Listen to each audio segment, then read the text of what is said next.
friends, and welcome back. If you're new here, welcome. My name is Callie Bransford, and a couple months ago I shared with you guys a video called 53 Things to Declutter That You Won't Miss at All. And you guys absolutely loved this video, but I also know there's a big difference between wanting to declutter and actually doing it. So in today's video, what I want to do is share with you some of my best actionable and attainable steps to take the motivation from wanting to declutter and actually make it happen so that you can make 2021 your most organized year ever. Regular decluttering is something I have found to just be super beneficial to my life. There are studies that prove that living in a more cluttered space actually negatively impacts somebody's mental health. People who live in places that they describe as cluttered tend to have increased cortisol levels throughout the day. That's the stress hormone. And people who do not describe their space as cluttered have decreased cortisol levels throughout the day. And I think this totally makes sense because we all have spaces in our house that sort of just get cluttered and we kind of ignore it. And the more we ignore it, the more cluttered it gets, and then it kind of weighs on us and we're always thinking about it. We don't need to declutter it. What I tend to find is that clutter tends to cause stress, and that stress then tends to cause a mental roadblock, which prevents us from getting the motivation we need to then declutter. And so decluttering then becomes this like huge mountain, and we feel like we're never going to be able to climb it. And so that's why my first tip when it comes to decluttering is to realize that it actually is not that big of a mountain, and it's actually not going to take as long as you think that it's going to. I think a lot of us, when we think about decluttering, we tend to think of like that show Hoarders, and it needs to be this like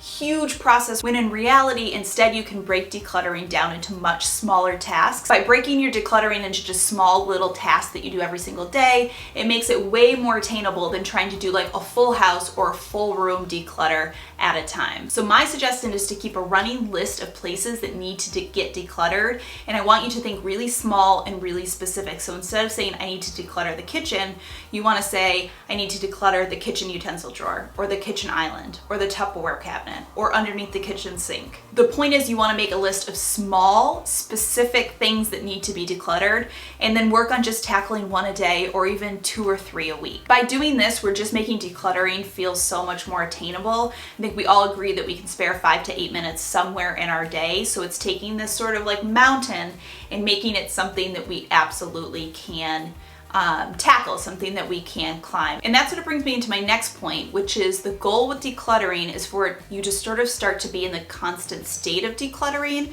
instead of looking at decluttering as a project you do every 3 months or every 6 months or once a year. So again, like I said, it's shifting away from that thought process of I need to declutter the kitchen and breaking it down into, okay, I need to declutter underneath the kitchen sink, or I really want to declutter the utensil drawer, and then just knocking out one of those a day or a couple of them every single week. You're breaking it down into little bite-sized pieces, and it sort of just becomes part of like your daily cleaning or your daily routine in general. So I'll give you an example. The other day I was putting away my dishes. It's like a daily thing that I do every single day, and I knew I needed to organize the utensil drawer, and so I just took an extra, not even 5 minutes, to remove everything from the utensil drawer, wipe it clean, and organize it as I was putting those dishes away. So I just sort of like grouped it right into my regular cleaning, literally added less than 5 minutes to putting away the dishes, and the utensil drawer got nice and organized. Another example is I was putting away clean towels underneath the kitchen sink, and I noticed it was getting a little cluttered there, so I took 8 minutes to just quickly organize while I was in there, get rid of bottles of old cleaning stuff that I wasn't using anymore. When you work on tackling small little tasks constantly throughout the day and week, they don't build up into this big mountain of a task that causes you that stress. Let's move on and get a little more specific and talk about decluttering specific areas in our house.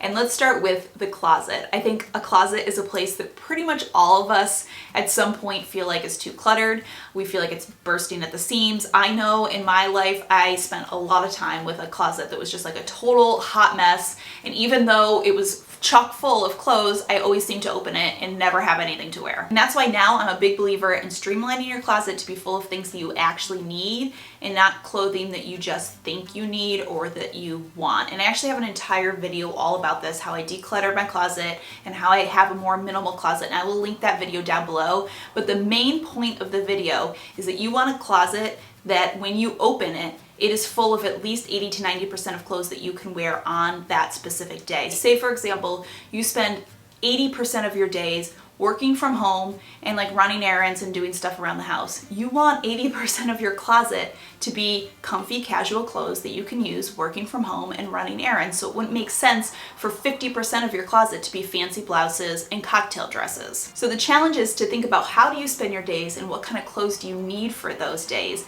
so that at the end of the day, the ultimate goal is that you open up your closet and 80 to 90% of it is clothes that you can literally grab and go and wear on any given day. Again, I have an entire video that really goes over this in a lot more detail with some tips on decluttering and going through your closet. So if closet decluttering is a big thing on your list, definitely check that video down below. All right, another thing let's talk about decluttering is paper. I feel like in this day and age, we think that we're paperless, but we're definitely not.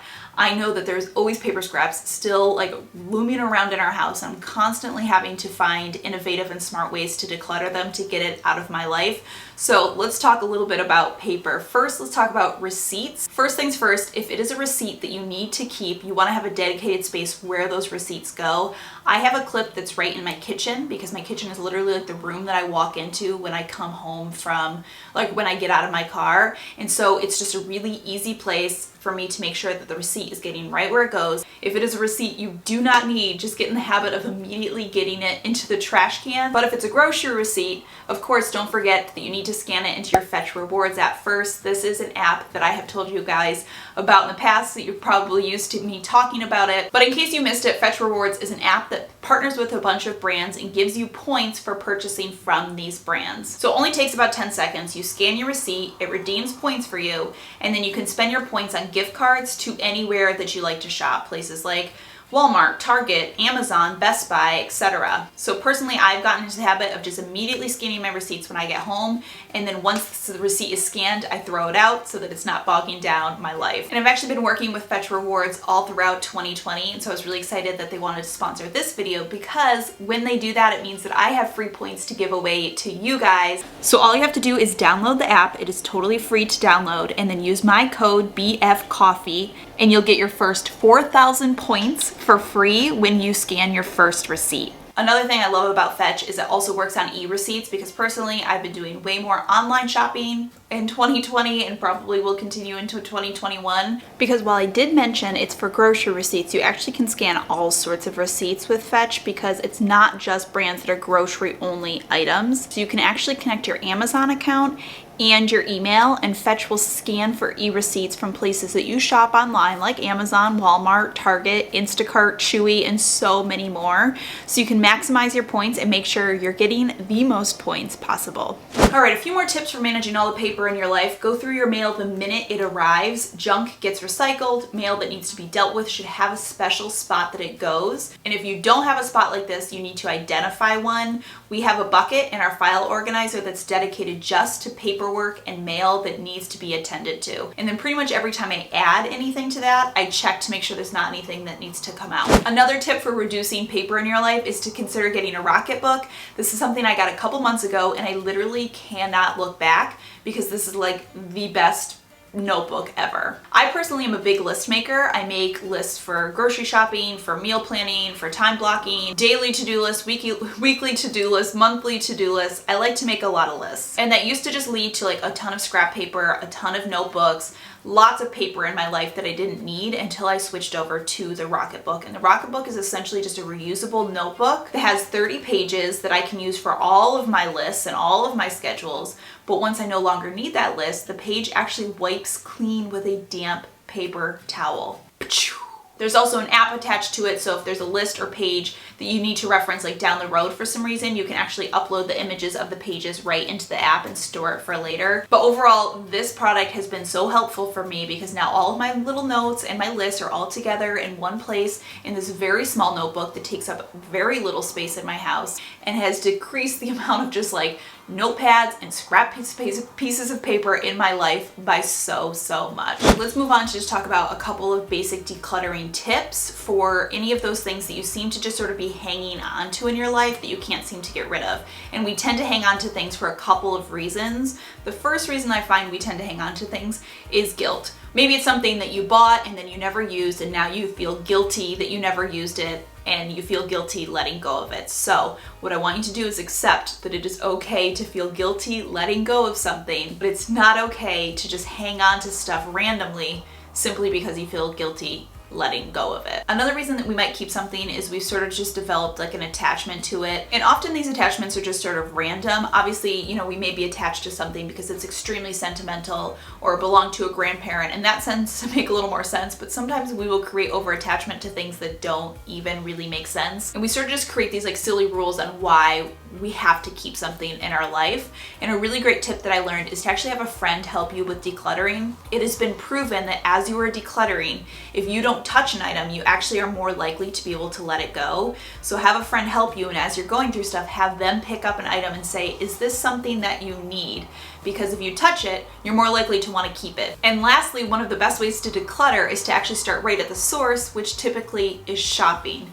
You want to start by making a conscious effort to acquire less stuff. And so when you think about decluttering, one of the best ways to declutter is to not even bring the clutter into your house in the first place. So when you're shopping, you want to ask yourself, is this something that you truly need? Because once something is in your house, it is a lot harder to get rid of it. So you really want to challenge yourself to think about this with every purchase. Is this something I truly need, or is this just going to add to clutter and stress in my house? All right, my next secret to decluttering is to let your space work for you and not against you. You want to let any organizational challenges in your house sort of inspire you to come up with smart and practical solutions, because very often we will let spaces in our house get overwhelmed and get cluttered. We come up with excuses on why it is that we can't create organizational solutions there. We might look at our house and just say, you know, I don't have enough space, my house is too small, I don't have any closets, there's not enough room here.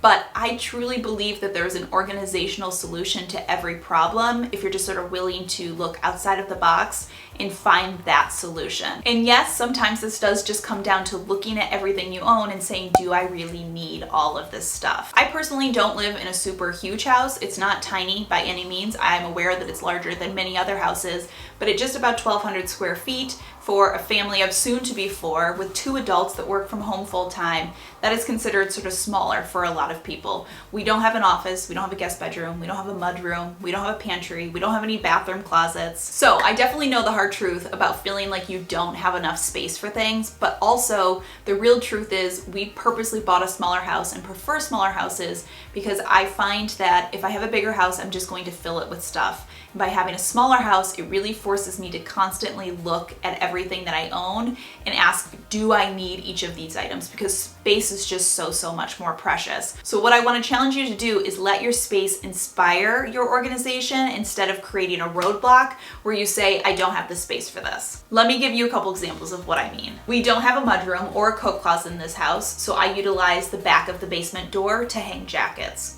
We don't have any bathroom closets or real bathroom storage at all in this house, so I added a shelf along the ceiling for storing items. We only have one very small closet in our master bedroom. There's no walk-in closets here to be seen, so it forces us to just have a much more minimal wardrobe and to store any unused clothes, like summer clothes in the winter or formal wear that we're not wearing, in Tupperwares in our basement. Kitchen storage is limited, so we make use of all unused space, like space above the fridge or above an extra cabinet. The point I'm trying to make is if you're sort of willing to think outside of the box a little bit, you actually can find very smart and very practical solutions to any spaces in your life that are causing clutter. So one of my favorite ways to do this is just identify one place that seems to constantly get cluttered, and then identify what is it that's cluttering this space, and then challenge yourself to come up with a solution to solve that problem. And remember that the solution could be one of 2 things. It could be adding something. Maybe you need to add a basket for storage or some type of shelf or hook for storage,